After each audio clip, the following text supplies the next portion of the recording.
right, welcome to just another episode or edition of the Journey to Freedom podcast. And I'm just excited about the possibilities of things that we're going to be able to do on this show. I just returned from Alabama this week, Omar, and it was an eye-opening, I guess, me coming back from there going, this is more important now than it has ever been.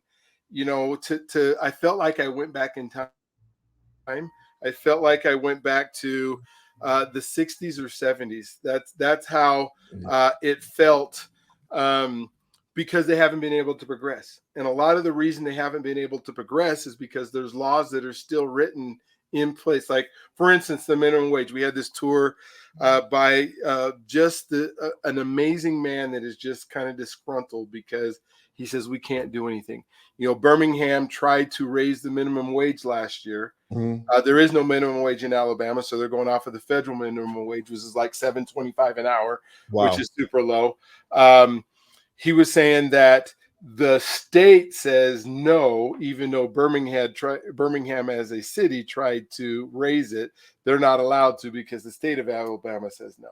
Because the state rules, there's like 900 pages in their legislation of laws and things that they have to go through.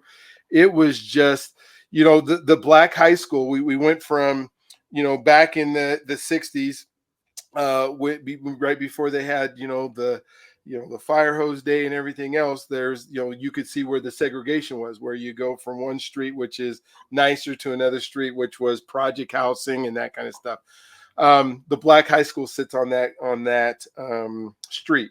Black high school, they said the first year that they had a white student graduate from that high school was 2002. Wow. Was 2002. And right now, currently, there are only 5 white students at that high school.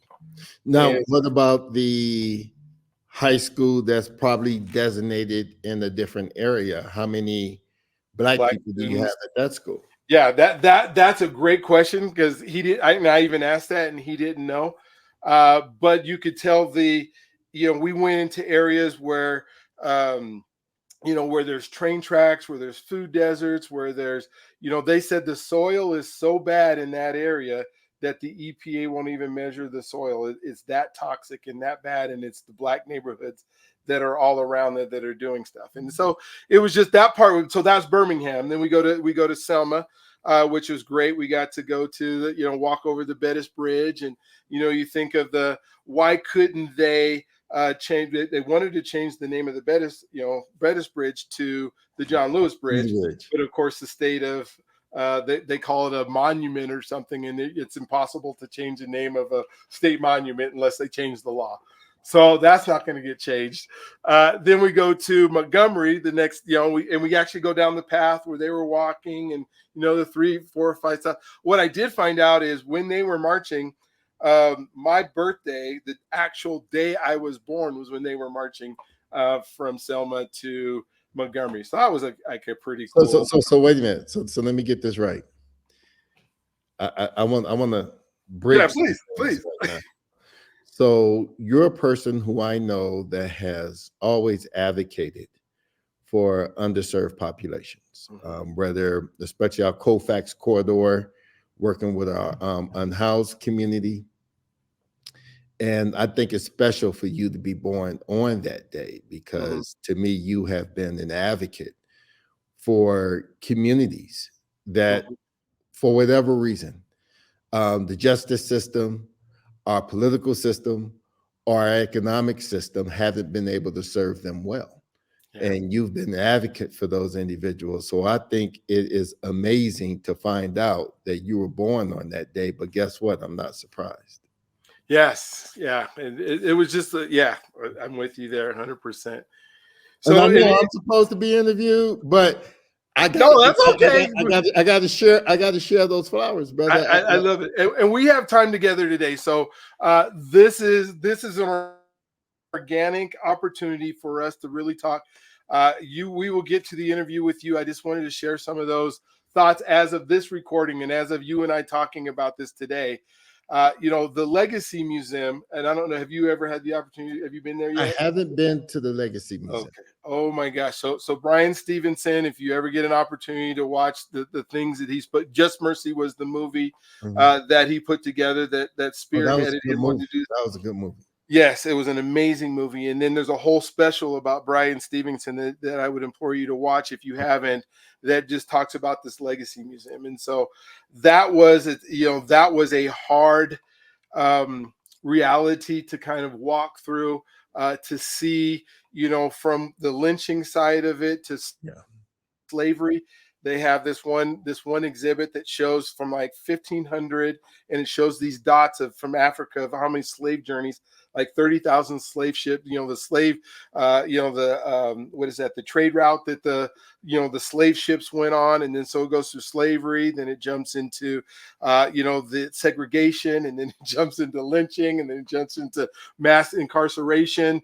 It goes into voting, where you're seeing like the laws in order to vote. How many jelly beans are in this jar? You Yeah. start seeing some of that stuff. Oh man, the voting Unreal what they laws, did. the voting laws were ridiculous. But by the way, the people who enforced the laws Yes. couldn't pass those tests. Yeah. So, which is Well, why nobody, we nobody, nobody could pass those tests. Yeah. which is why in some cases they had to go with the grandfather clause. If your grandfather voted, you're able to vote, because many of them were illiterate.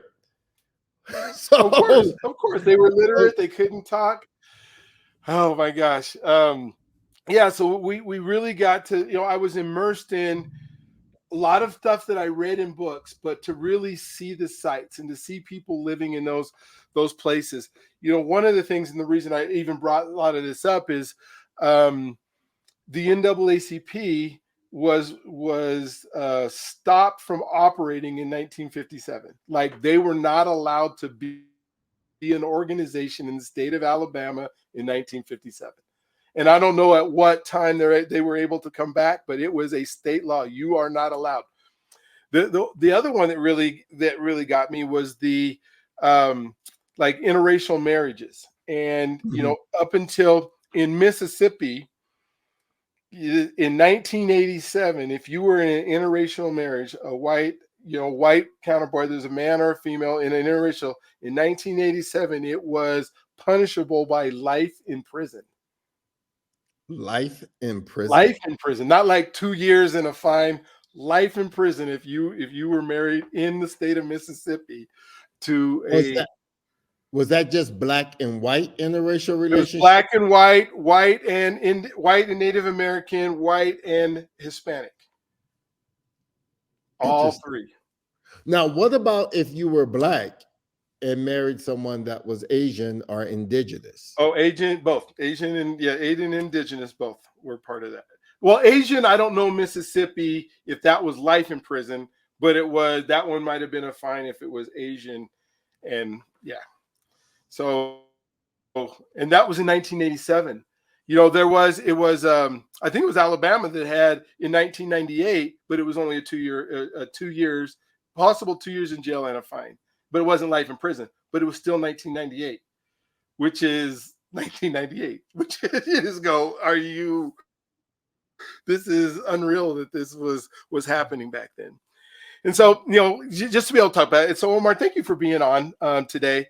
I sure appreciate you. I'm going to give you a chance to introduce yourself. Omar is the president of the local chapter here of the NAACP here in Aurora, Colorado, and hails from California. I knew he grew up in Southern California. I'm going to let him tell his story a little bit here in a second. But as we've been talking about this journey to freedom, and how are we going to make sure that we are spending time talking about trust, and I think we solve everything with trust. And I think I've told people several times on this podcast, I went to this trust seminar and I learned all these wonderful things about how you lead with trust and how we trust people. And, thinking about the Black community and how do we trust ourselves? How do we trust our spouses? How do we trust, where we walk into?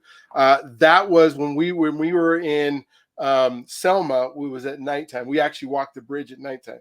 Then we decided to walk to the church, right? And so I was even a little bit uneasy because it's, 8 or 9 o'clock at night. It's totally black outside. We actually stopped down one of those roads that, didn't have all the lighting and stuff, and just turned off the lights and said, what would it have been like for somebody escaping from slavery in these backwoods to be able and not knowing where they're going. And so I was a little bit uneasy in how we show up in our and then we talk about identity and who we are as folks and what we're able to obtain, whether it's education or those other things. And then, the health was a big thing. I think I've explained this a few times where a few weeks ago, somebody took out a tape measure.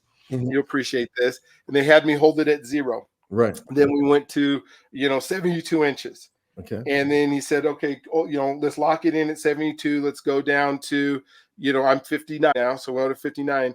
And he said, okay, let the rest of it go. So from 59 to 72, that's how long you got left. If you're the typical African American male, the life expectancy is 72. And I looked at that and go, wait, I'm going to live way longer than 22, but that's only 13 years from now. And I'm thinking about my last 13 years and all the things I've done, I think about the same thing, Brian. I think Yeah. about not waiting and living Mhm. life now, Yeah. and also doing everything I can to beat that expectation so that Yeah. we can increase that number. Yeah. And we have to understand that there's a lot of reasons for that number to be in place. But I personally, I'm gonna do all I can to supersede that number as much as Absolutely. Well, one of the things that on my last podcast, I talked to a guy named John L. Moody, and Mhm. he's like an expert in um, emotional quotient, the EQ, emotion, like instead of an IQ, it's an EQ, so it's emotional quotient, I guess is the word.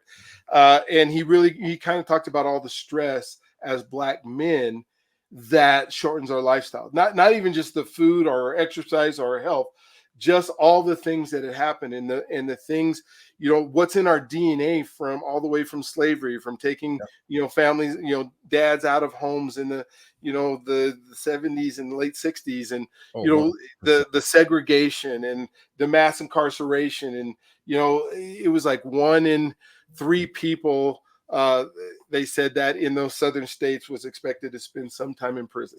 One Yep. out of 3 Black men. And that you start thinking about that. Yes, that's some major stress that we live with that we have to work through and get through. Um, so I would also say that during that time while we were focused on the mm, 1 in 3, we didn't think about why the 3. We didn't put together too many models thinking why the 3 was able to beat the odds. We yeah, spent a lot of time talking about the 1, which we need to put a lot of resources into the 1, but the best support the 1.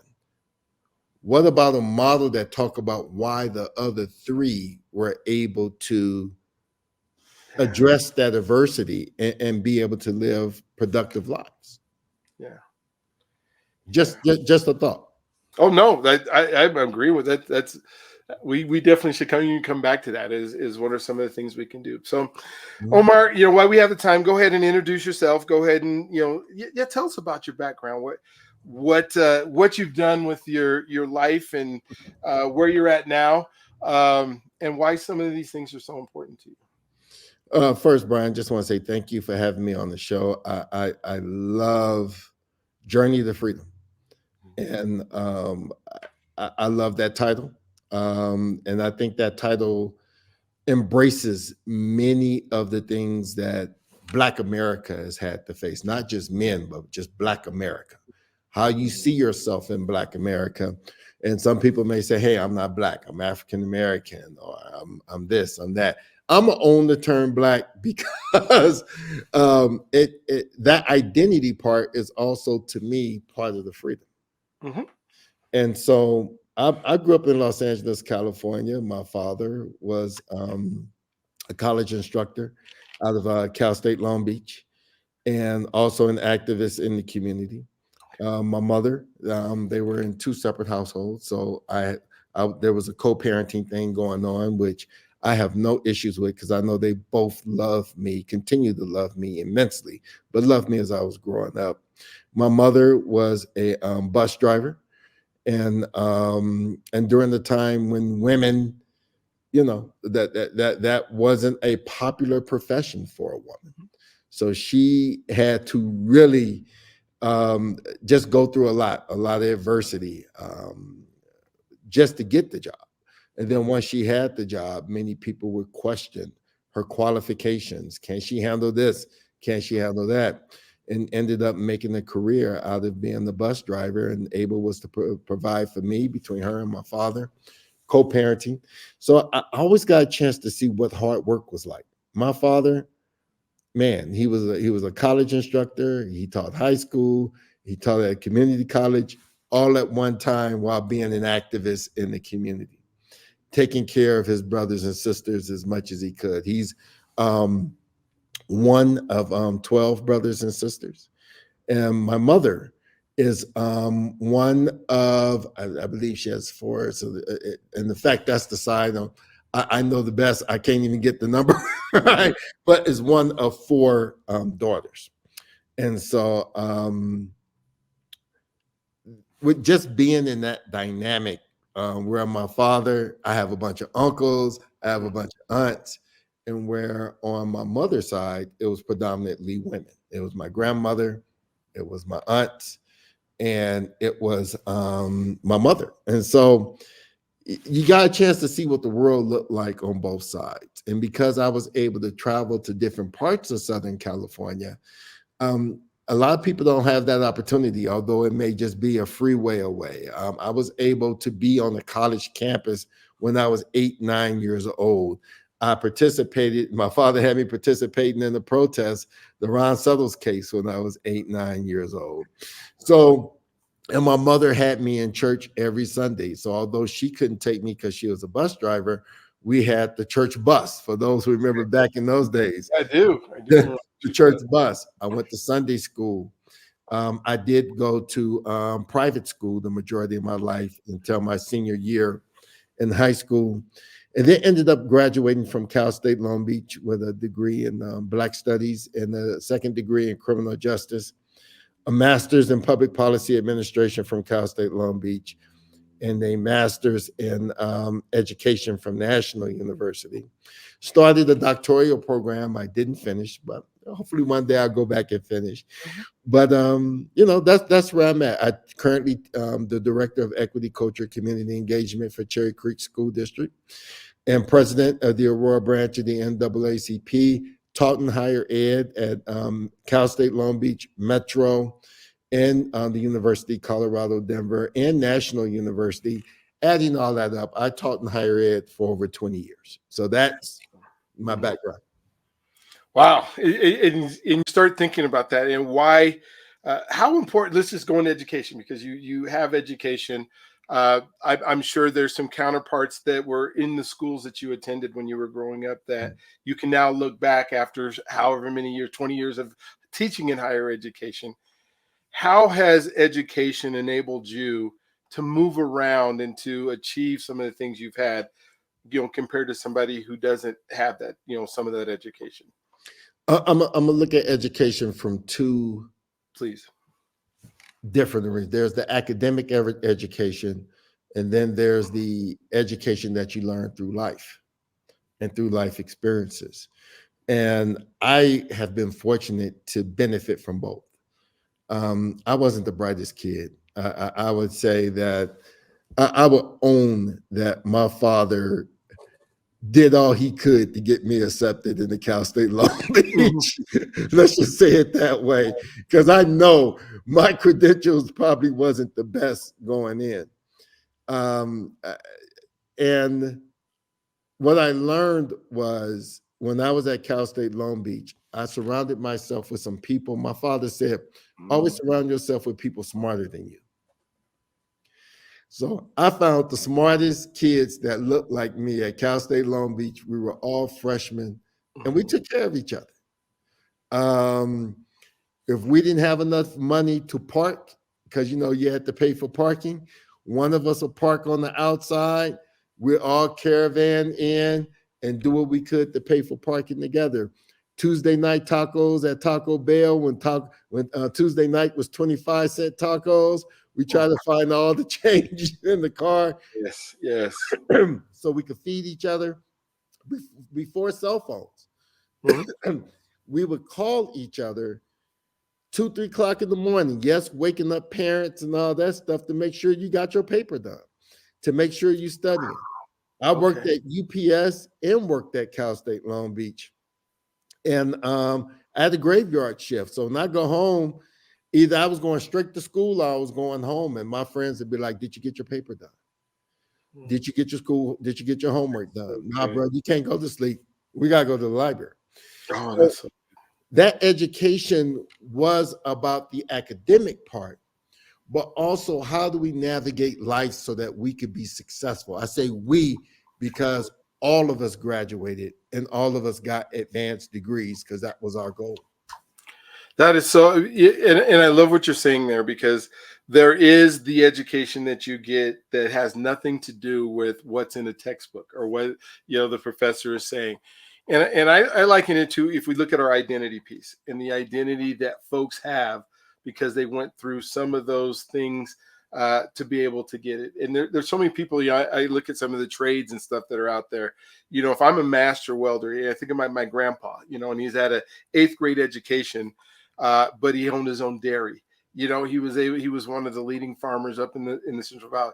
Everybody went to him because he was so intelligent. He read a ton. He was, yeah, the education, at the end of his, in the whatever the 1930s or whatever it was, when everybody else was going to school. I guess it was actually 1920s.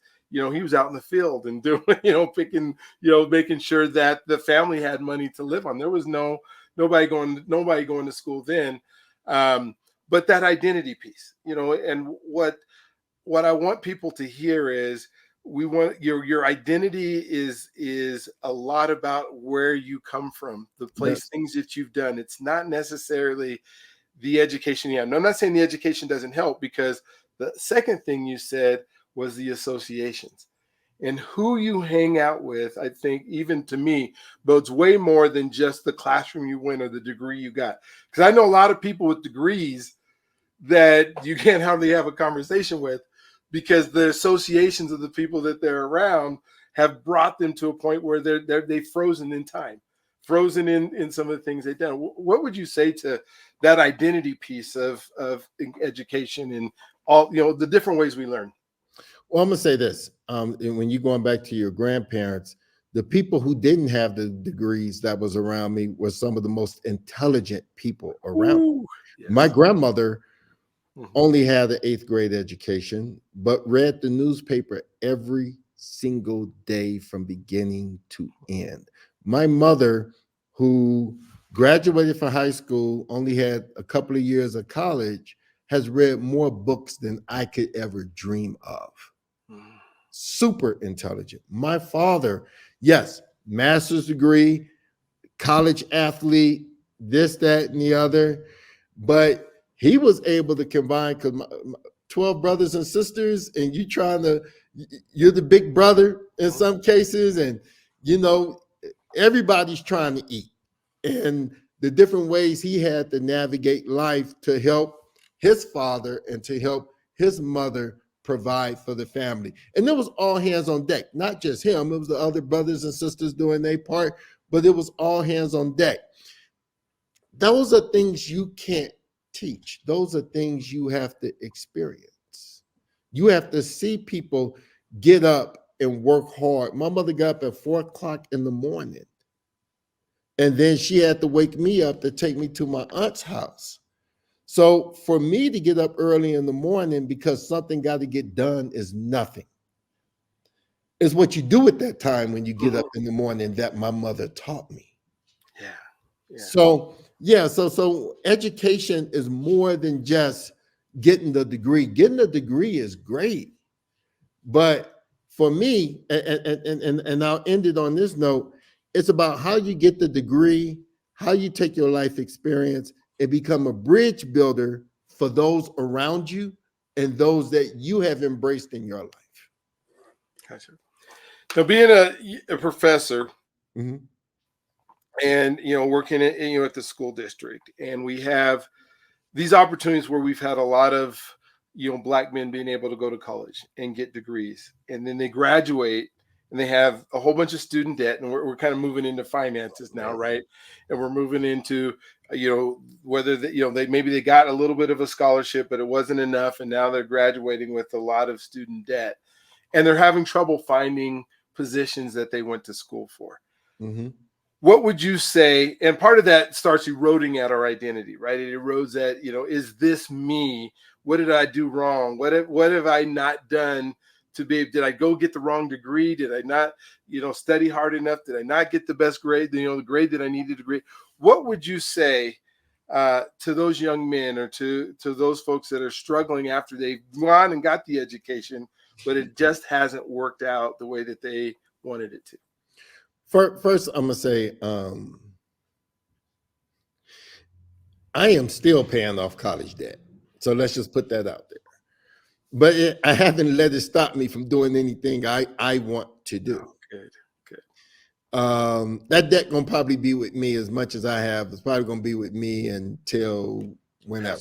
Yeah. Yeah. I just own it. I just say, hey, you know what? I'm not complaining about it. I still an entrepreneur. I still got my own business. I'm still able to get the jobs I need. I own not flat out. I'm still paying the mortgage, but I own a house. I have a car. I have halfway decent credit, not the best, but halfway decent credit. And I'll share this with you, Brian, that I wouldn't take my college experience was some of the best years of my life. I probably only have one high school friend I stay in contact with. I probably got more middle school friends I stay in contact with than I do. But my college friends, when you talk about trust within our community, one of my big brothers, William Gideon, taught me how to be a professional. Taught me how to, yes, my father was a college professor, this, that, and the other, but some things I had to learn. When to wear a shirt and tie, when not to wear a shirt and tie, making sure you have certain suits on deck. My father get out and go get the suits, and Will said, hey, bro, this how you walk in the meeting.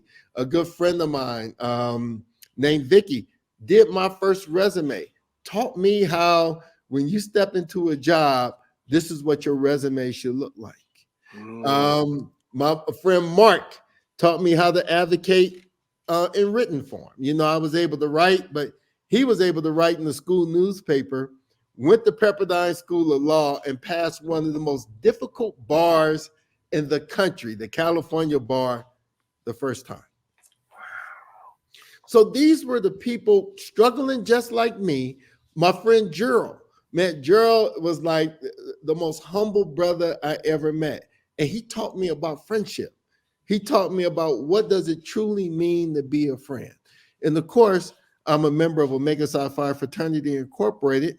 That all those different experiences is what made me who I am. So I go in trusting my people. I don't have to be convinced.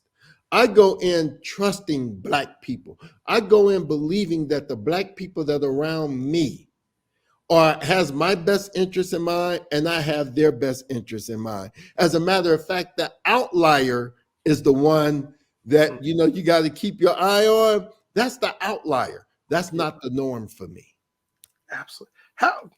And I love you brought up the fraternity, because that, as I've seen and been able to, watch and seeing the identity of folks. I was, when I was just here in Alabama, there was the Alphas were having a, they were having a meeting on finances, and it was, the room was becoming full. There are so many people who, for whatever, like, the college I went to didn't have any fraternities or that opportunity. I see people who maybe have not gone to, maybe not gone to college and worked.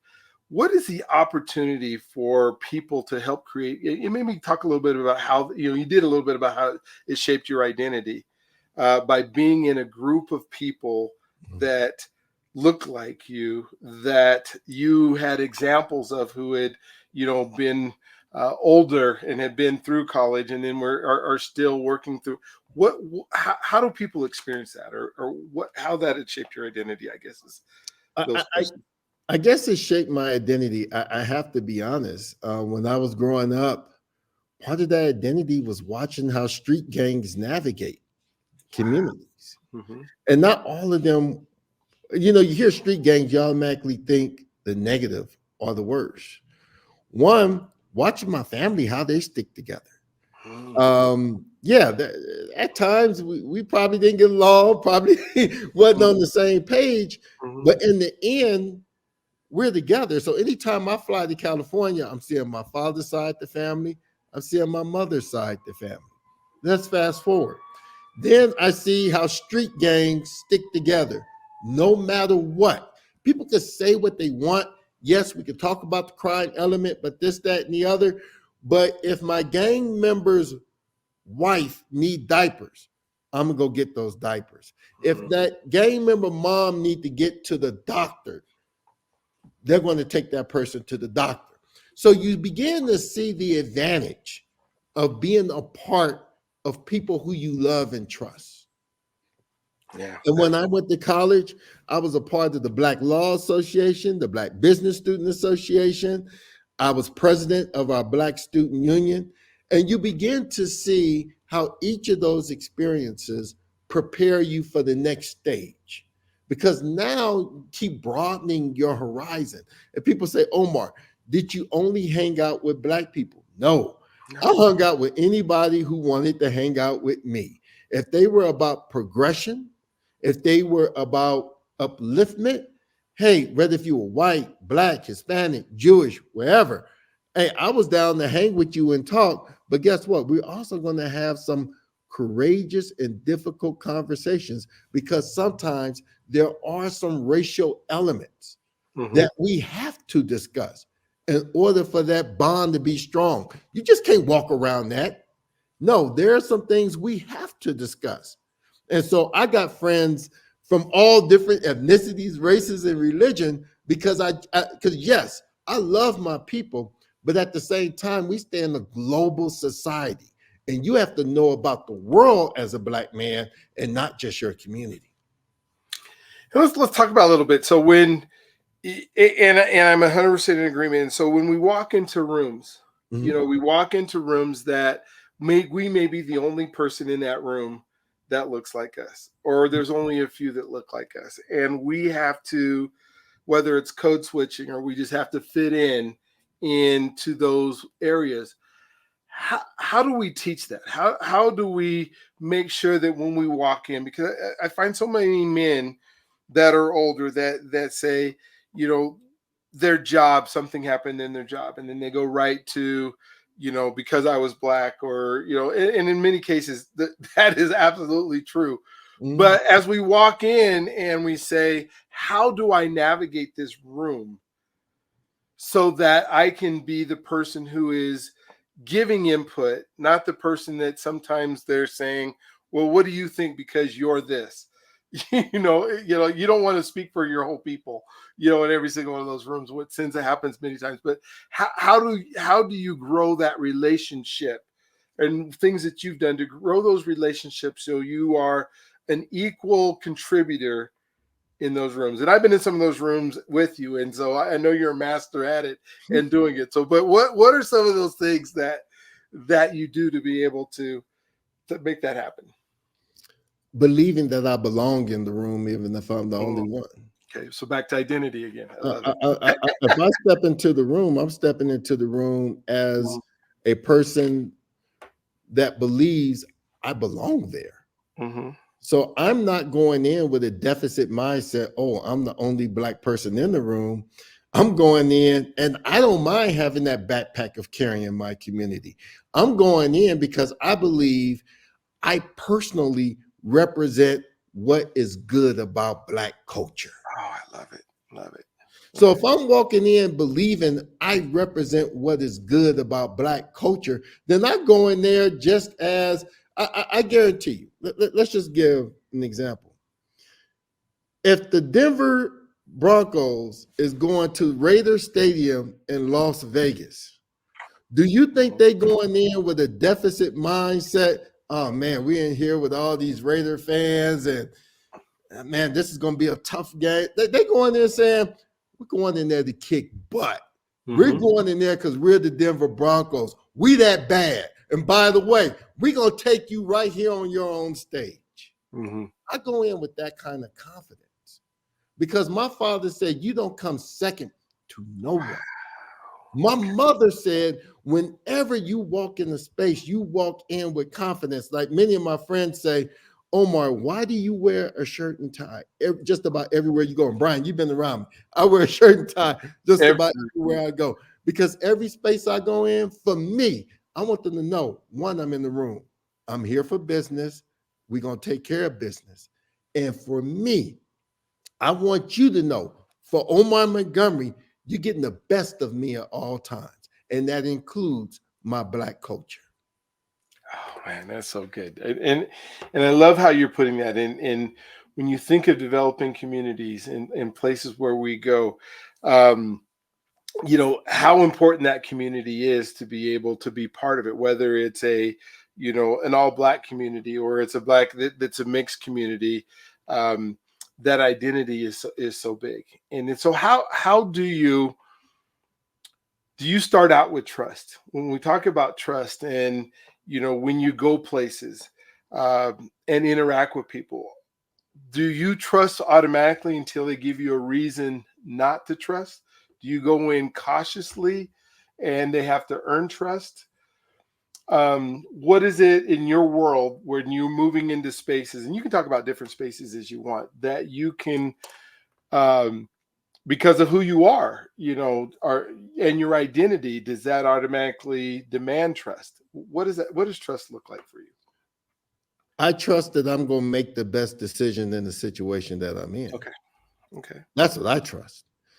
I trust that I'm going to walk in believing that if we're meeting and we're making time, that you have my best interest, I have your best interest. And by the way, there's always going to be that caution, that cautiousness. You're going to have to be cautious.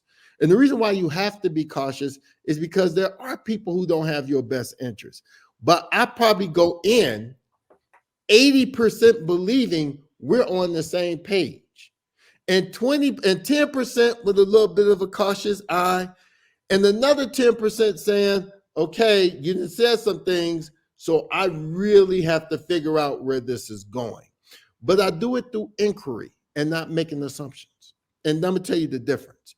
The assumption is if you say something and I don't use inquiry to find out your intent, I could be making a bad assumption. And then I'm judging you in a way that's unfair. But if you say something and then I begin to question it a little bit and find out your intent and see that although it came out a little different for me, and find out your intent is in a good place, I'm okay with that. Sometimes I think we go from 0 to 100 in society. I think social media sometimes has conditioned us to judge and then do the inquiry. And then you want to apologize at the end. Guess what? You don't have to apologize if you do the inquiry in the beginning. Then you possibly can save a relationship or do business with this person or open up other doors of opportunity. And it's okay to say, can you expand on that a little bit? Can you share with me what you meant by that? Just in case I may have perceived this a little differently, can you give me a little bit insight on your thoughts behind that idea? Those are the type of inquiry questions that we need, in my personal opinion. I'm not going to say need.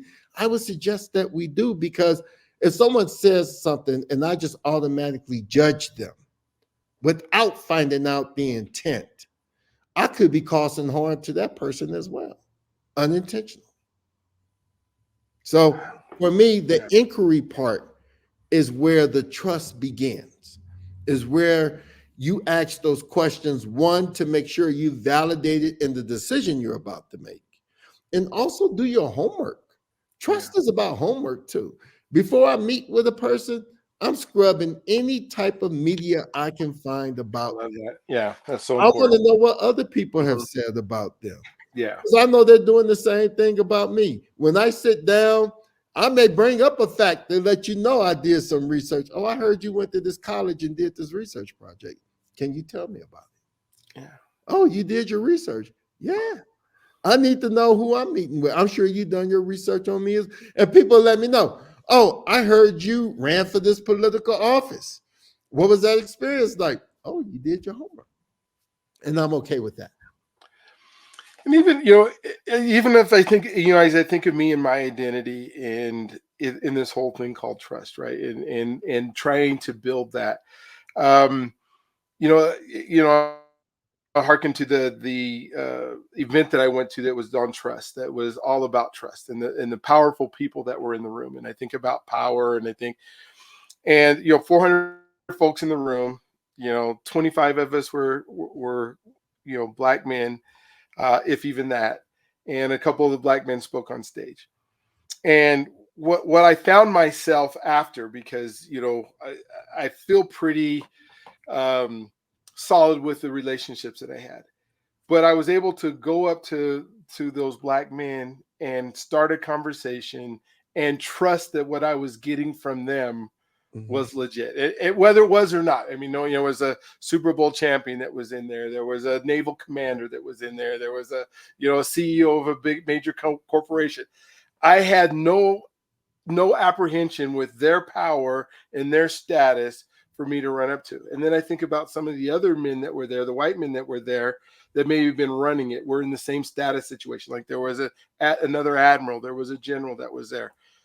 I actually had some apprehension. I mean, I went and talked to him, and I talked to him anyways, but the trust wall was a little bit there, and my ability and my own identity didn't allow me to just believe the same on the other side. And I was thinking about, what can I do? And part of what Journey to Freedom is about is, what do we do in those situations so that we put ourselves in those positions enough times where that trust can be there, because everything has to start with, or solve with trust. In your mind, as you've been in some very powerful positions, and some people that have that are these, whether they're wealthy folks that have owned companies, or they're just the top of a governor, or somebody that has that political clout.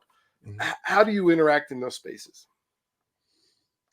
I think I go in one wanting to learn because I feel I can learn from anyone. Mhm. And when I go back to those inquiry questions, it's not just to figure out if I can trust you, it's also figuring out what can I learn from you. I know you're gonna learn from me. I Mhm. know that. See, that's good. Whether you say it or not, you're gonna learn something You're from gonna learn me. something from me. I love it. And I want to learn from you. And I go in with the mindset of what am I going to learn? How am I going to grow? How would I leave this meeting or leave this experience a better person or a more knowledgeable person? To me, we sometimes men, and let's bring the Mhm. gender identity into this as well. Yeah. Sometimes we are afraid to learn from other men. I embrace learning from other men. Why? Because my father, I had to learn from. My mentor, I have a mentor named Gilbert. I'm gonna Mhm. drop their names. They know because I love them. Gilbert was my neighbor. So when me and my mom, when you talk about being tight, me and my mom stayed in a one bedroom, one of them back homes. The What do they call studios. Yeah. it? I forget what they call them, but there's a particular name for them. Okay. So it was a one bedroom. So my mom was like my dorm mate. Let's say it that way. Mhm. From the age of 12 to about 17. Actually, it was younger than that, from 8 to 17. So my neighbor in the front was in the Air Force, but worked for the gas company. He was in the Air Force Reserve. So he was like that father figure when my father, not so much he wasn't there, it's just my father didn't live with me. Mhm. Gilbert taught me how to shave. Wow. Gilbert taught me about traveling globally because he was in the Air Force and had to go to these different countries. He was married. Unfortunately, his wife died a couple of years ago, but he taught me about family. And the only way you allow someone to teach you about those things is that you have to have a certain element of trust. Was any of these individuals perfect? No, I'm not perfect. And I Yeah. made so many mistakes and have done so many crazy things, but I was able to learn at an early age to say I love you to another brother, and it didn't mean nothing. I got your back. What do we need to do? My good friend Patrick. Patrick was the BSU president before me. Patrick and I would argue all the time. But when it came down to stand firm with each other, I mean, that's like my partner. We stood up for each other, and we ended up graduating together from Cal State Long Beach. So I think about the fact that I've been surrounded by people who's giving examples of trust. And last but not least, my good friend Daryl. Daryl, so I'm gonna tell you how things come back in full circle. Remember, I was telling you about the gentleman named William who taught me how to be a professional? Mm-hmm. His younger blood brother name is Daryl. I am best friends with both of them. And so his younger brother looks up to me, although we're close in age, as like a big brother. So everything I learned from Will, him and I engage in, and it's like I'm just surrounded by some amazing people. So Daryl, and the reciprocal matter, has taught me how to be a more giving person. He has two daughters that he would give the world for. So he taught me how to be a father. He taught me how to be a better man. And so when you have that type of trust, you can't measure the amount of knowledge, the amount of experience, and the amount of education that you receive when you let those walls down. Oh my gosh, that's so, you know, and I hope if you're listening to this particular podcast that you're hearing association and relationship, and you're hearing that probably in every podcast that we do, is the people that you are around. And if you find some really good associations and then create that community, Mhm. what I didn't hear you say is, for I had a dad, but for all the kids who didn't have a dad growing up, that somehow they can't have those experiences, because you said one of the things one of the people who helped you become a great parent wasn't, I know, and your dad had probably lots of influence in you, but somebody else helped you as well. It was a community, right? They say it takes a community to raise a child, right? And the same for me.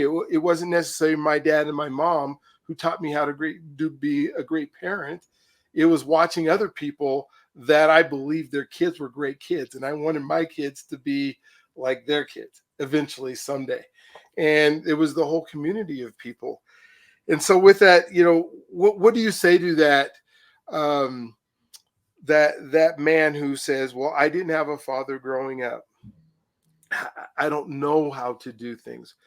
And then, like what you said before, is we're so afraid to talk to other people. How do they get out of that and get into these communities? What are some things that you could suggest for somebody? If that person told me they were a plumber, if that person told me they're an attorney, if that person tells me, hey, I have a particular skill set I learned, Mhm. then you have to have that same will to learn about manhood and fatherhood. That's Wow. a will. Mhm. That's something you go out and say, okay, let me search and find some mentors and some. If you were able to find the institution to teach you how to be a plumber, if you were able to find the institution to teach you how to be an attorney, then find that community to help you grow as a man.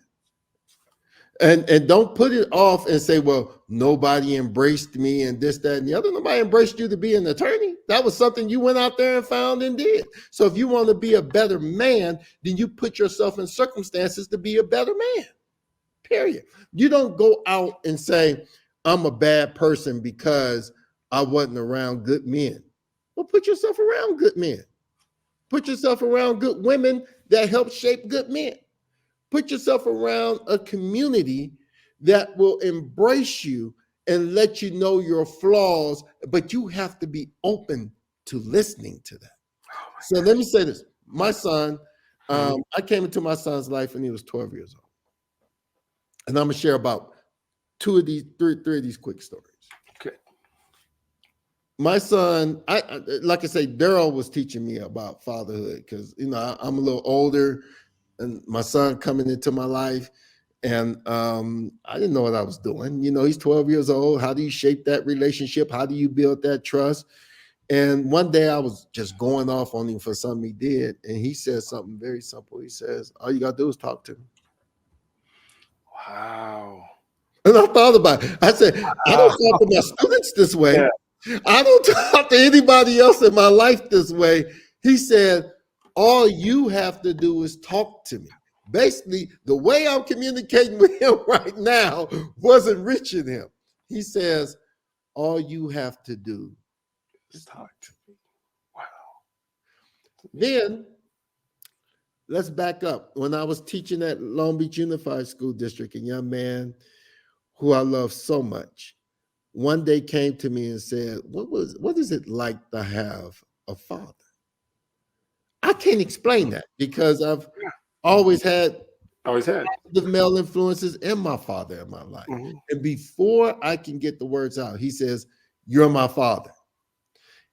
We have been in each other's life since I was about 25, 26 years old. And so I'm 52 now. And we have a bond. We have a relationship. And last but not least, when I was teaching college, another young man who didn't grow up with his father. I don't know, him and I became close. He told me this. He said, you know, you got me for life. I've watched them battle addiction. I've watched them battle homelessness. And this young man now is a counselor, just completed his master's degree, has his licenses, and just opened up a particular home for people who are facing different types of adversity. I ain't saying I did all that. What I'm saying is I was a part of that journey because it's my responsibility. If someone comes to me and say, hey, I want to learn what you know, I don't close the book. I open this book as far wide as I can so that that brother would do it for the next brother, that brother do it for the next brother. We talking about going viral. That's how you go viral in real life. Wow. Yeah, and speaking about viral and thinking about, you know, if our associations are, you know, our closest friends, our community, our group. Well, we also learn by, you know, the books that we read, the, you know, the YouTube videos that we watch, the, you know, the if I want to find, like you were saying, you know, parenting, I could probably go to YouTube and find a whole bunch of really good ones. Now we spend so much of our time watching nonsense, I think, and I you know, and I get entertainment, and I get, you know, but sometimes I hear, you know, folks that are just, you know, cats and dogs, right? That are running around that are not going to help me grow my life. If I'm trying to create a different sphere of influence, and you're probably most like the people that you hang around with.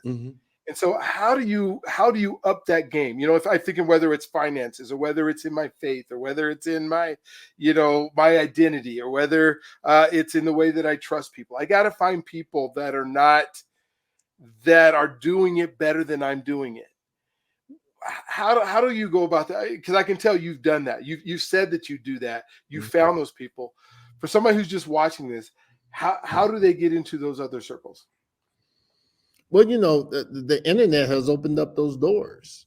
Are you watching people trying to figure out they swap phones to trust each other?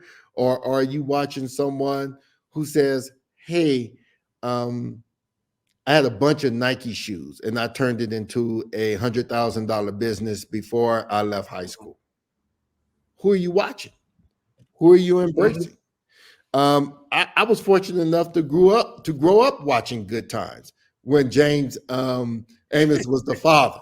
And Yes. he was a Oh, strong father. He didn't have a lot of money. He didn't have this. He didn't have that. But he was a strong model yeah, he of was. fatherhood. Then I watched the Cosby Show. And I know people question the legal aspect. Take away the legal before we even knew about that. I'm talking about the Cosby Show. I'm talking about Different World. I'm talking about these were shows that also helped shape my identity along with the people I had around me. Mhm. I think about now with social media. I know people say talk about phone addiction, this, that, and the other. I want to know what you're addicted to on your phone. If I can't take your phone away from you because you Hmm. that addicted to it, then show me what you're looking at. What you're looking Show at. me how you're learning. This could be a tool that can help you make millions and millions of dollars and help you learn and grow with valuable information. You can get a PhD from this. You can get a BA, a PhD, master's degree, Get it all. certifications, everything on this phone. So, are you going to the free classes that are offered by Howard University, Harvard, Mm. these different master classes that you can take? You don't have to wait for someone to come into your life. You can invite good knowledge to your life. You can invite good people to your life. I may not know all the people I listen to on social media, but I'm a read a good article. I'm going to read a good book. There was a book I read when I was getting my master's. It was called Getting to Yes. Getting to yes. And Getting to Yes was about how do you turn how do you create win-win situations? What are you able to do and share and present to make a person believe in what you're saying? Not to manipulate, but believe that this journey that y'all about to go on is going to be beneficial to you both. And one thing, reading the autobiography of Malcolm X, you learn about resiliency. Here's a man who didn't even have a college degree, but yet was teaching Ivy League students about life and social justice. Mm-hmm. The Reverend Dr. Martin Luther King Jr., when you read his autobiography, graduated from college at the age of 18, had his PhD before he was like 24, 25 years old, had a family. People don't know he had his family when he went through the Montgomery boycott. He was a preacher just trying to live his life. Matter of fact, he wasn't even trying to get in all that stuff. They came and got him. They came and got him. He said, I don't know if I'm the right guy. I just moved in here. So, I'm 26 years old. And they said, but we want you. You're right. You're right. so the question becomes, how do you want to invite this knowledge into your life? Whether if it's real people, whether if it's on your phone, whether if it's on your computer, how do you embrace the opportunities that are in front of you? Yes, there are always going to be barriers. Yes, there's going to be racism. Yes, there's going to be this. There's going to be that. Hey, I was raised in the hood. This, that, and the other. I told you I was in a 1-bedroom house with my mom. My mom was in this twin bed. I was in this twin bed. 1 bathroom, 1 kitchen, and a living room.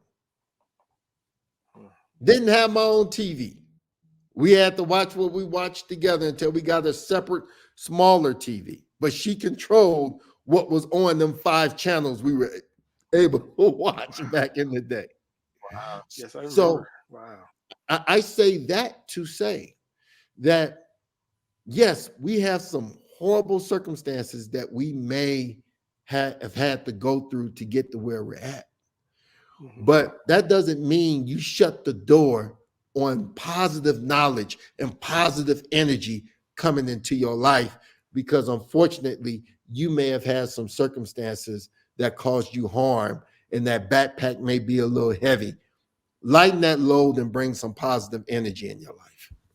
Oh, man, I love it. Hey, well, Omar, we are already at an hour. It doesn't seem like it doesn't seem like Man, we were able to. first of all, whenever I'm talking to you, I can talk forever. Oh, my And gosh. Brian, I'm going to talk about trust in one other way. I want Okay. to talk about trust with you. Okay. You and I barely knew each other, bro. And Mhm. somehow we just gained a friendship. Although it just happened organically. But you just did, my family was talking about doing the family trust. Mhm. I didn't call somebody outside the community. I called Brian. And Brian did a whole PowerPoint presentation that my family is still amazed at, and said, this is trust. This is what this trust looked like. Here, y'all may want to think about that's not, and everyone on the call had an advanced degree. Mhm. Everyone had it. So they're able to comprehend the knowledge, this, that, and the other, but they were open to learn. I'm not going to bring somebody in front of my family I don't trust. Yes. But I think you and I came in saying, yeah, it's like, okay, who's this guy? Who's that guy? But we were open to learning and growing from each other. Yes. Yeah. And so that's what I mean by you have to allow that positive energy to come, because if you keep shutting doors because you're angry, you're upset, and you don't trust, brother, that's a hard life to live. And you talk about that mortality rate for Black men, we got to release it, brother. I don't have time to walk around life not trusting folk. Yes. That's a hard life to live. It's a very hard life to live. It is, and it is will be the thing that ultimately is part of your demise, is because of the stress that comes, if you can't walk through life and have some people that you can walk through that journey with. And so that's what this journey is all about. The journey to freedom is an initiative. It is a program that we walk through these different things. We're going to walk through the 8 pillars of trust with you. We're going to walk through, your identity, the things that we just been talking about. We're going to walk through, integration in your faith and how your faith plays a part in the things you do.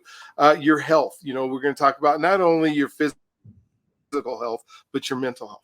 And how do we stop that? And how do we make sure we're living into our 80s and our 90s because we're not stressed as we're going into rooms?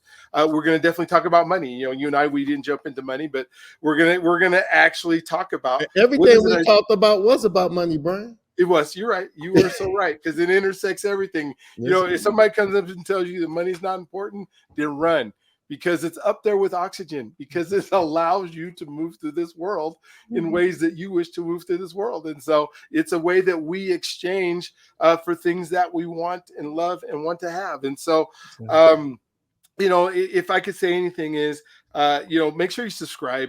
The more subscriptions I get, the better, the more I guess I can do of these. The folks that I'm going to bring on are just going to be just incredible as a result of it.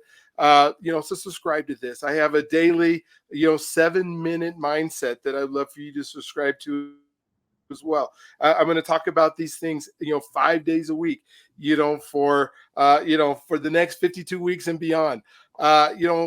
I'm going to do there's going to be a 12-week intensive class that's going to be coming up, that those are interested, that we're going to get you through this, in a quick amount of time. We're going to end this with, like a ropes course or something that's really going to allow you to trust. And so this journey, I got bad knees for you to create. Yeah, it's all right. You could do a ropes course with bad knees. So you in a harness and yeah, we can talk about that. But just the ability to be able to move through life with some of these foundational skills, because my goal is that when we do year 2 or do year 3 with you, that you are starting your own businesses, that you have residual income, that you have passive income, that you have the ability to be able to walk through the way you want to walk through. And right now, there's just some things that hold people back. So, like, again, Omar, thank you so much for being on today. Thank you for being. I'm going to have you back on. We're going to do this again. I appreciate it. And if you allow me to just say one more thing. I was going to ask you for closing thoughts. That's exactly what I was going to do. So, I can't neglect my wife. Mm-hmm. When we talk about what makes us, what trust is, the partner that you live with is where that trust should be the strongest. Yes. I don't have time. Brothers be calling me talking about, I think my wife cheating on me. I think my girlfriend. I don't have time to go through anybody's phone, find out where they at and what they doing. What I do know is that my wife makes me a better man. Period. Mm. So along with all the men I've talked about, including, and my mother, who's a part of this, my grandmother, my aunt, and my wife play just as much as an important role in me being the man that I am. My students Mhm. play a very important role in that. So I just want to say, for me, it's not just about where I access information. Am I also making myself accessible for what I've learned Yeah. and be able to share and disseminate? And I used this term earlier. If we can make being a bridge builder go viral, where you're able to share the knowledge that you have, I believe Black America is already great. We can be even more phenomenal if we just adopt that mentality in just about every single thing that we do. Brian, love you, brother. Thank you for having me and looking forward to the success of your podcast. Sorry I was interrupting your closing statements after one. I was like, oh, those were his closing remarks. Sorry about that. Oh no, you didn't interrupt him at all because I was going to ask you what those were. So no, and I was actually at the end of it. So yeah, you are perfect. This has been an amazing time that we've been able to spend together. I'm glad you brought up, the women in our life, and the hope and the goal is through this journey to freedom that we make those relationships stronger. That we do, marriage. Whether they're retreats or they're just Got to, talking about it or the things that got to. we have to do that because when I see our counterparts and we try to do this stuff all on our own, we try to put all this burden on our back and we try to make sure that we're carrying the load ourselves 100% when we know that like for my wife that carries just as much of the burden that I do, and then we're able to interact and we're able to do the things together That's so it. that we can go on this journey together. And so I don't want to neglect that at all because it's super important. I just know that until we get our identities where we love ourselves, Yes. then it's hard to love other folks in the way that we need to. I'm not saying it's impossible and we can't, but if we can't look in the mirror and say, I love that person that I'm looking at, and that person is going somewhere, and that person is phenomenal, and that person, needs to be in community, then it's really hard to pass that on. If I don't like that person that I see in the mirror. So, I agree. again, Michael Jackson talks about, I mean, his whole song. I'm Mhm. looking at the man in the mirror. I'm looking for him to make a change. Change. Absolutely. Absolutely. And I love that song I do too. because it is talking about when you look in the mirror, what do you see? Hmm. Yeah. Do you like that reflection? Do you love that reflection? I can tell you this. Every morning I look in the mirror. I know that reflection is not perfect. I know behind the mirror is not perfect, but I do know we do the best we can every single day. And I love that person every single day I I look in the do, mirror. man. I do too. I do too. And then I think some of that transference sometimes when people who don't, they look for another man to live their life through, and then that man always disappoints them.